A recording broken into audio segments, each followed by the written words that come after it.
For the most of this year, I've been pivoting into a more minimalist approach with my music, trying to focus more on the actual musical content of my compositions instead of just drowning everything on effects. My thinking right now is, what does this need? Does it need reverb? Then I add it. Does this need EQ? Then I add it. Instead of adding all those effects first and then trying to figure out later how to fit them in the mix. Naturally, I'm closing in on my favorite plugins, having the most important tools ready to go and not much else. These are the plugins that you're gonna find in all of my projects. Number 1, Fruity Flanges. Fruity Flanges is my go-to modulation plugin. I usually scroll through the presets until I find something that catches my ear, and then I dial in the dry and the wet faders. My favorite use for this plugin is Rhodes, vocals, sine wave type of sounds, or even guitars. It just kind of replaced my use of chorus or flanger effects, and since it's built into FL Studio, it's really light and you can get a great sound from it. Number 2, Fruity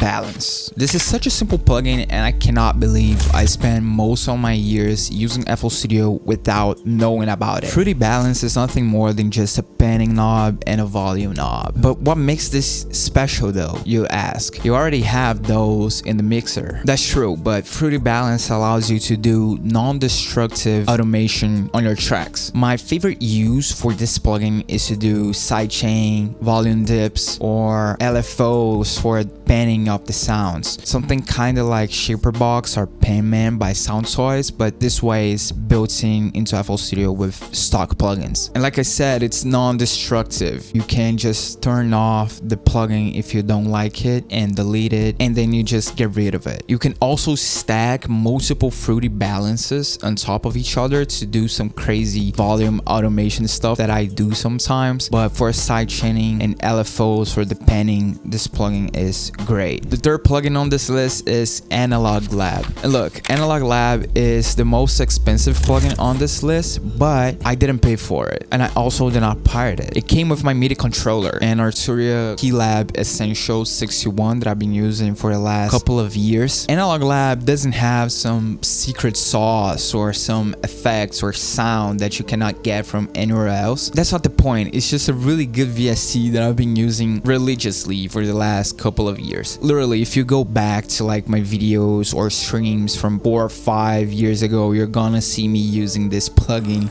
Probably drop a preset similar to this on my upcoming Analog Lab bank, and I still use it to this day. It's always the first plugin that I install on every new computer, and whenever I have no idea on how to start something, I just fire it up Analog Lab. I scroll through some presets until I find something that I like. A big plus from this plugin for me is the amount of boutique Analog Lab banks that you can find online. You can find them for visually any style, and some of my favorite ones are the loner ones and the loophole ones. I'm gonna link it in the description. Those are great sounds, and I produce so many songs with this plugin. Okay, there were the days that I used to have 4, 5, 6 different reverb plugins installed on my computer. Nowadays I just have one, which is Valhalla Vintage Verb by Valhalla DSP. This is such a great overall reverb for a really good price. This plugin costs $50 and it's so easy to install, license. You don't need to download any of those bullshit.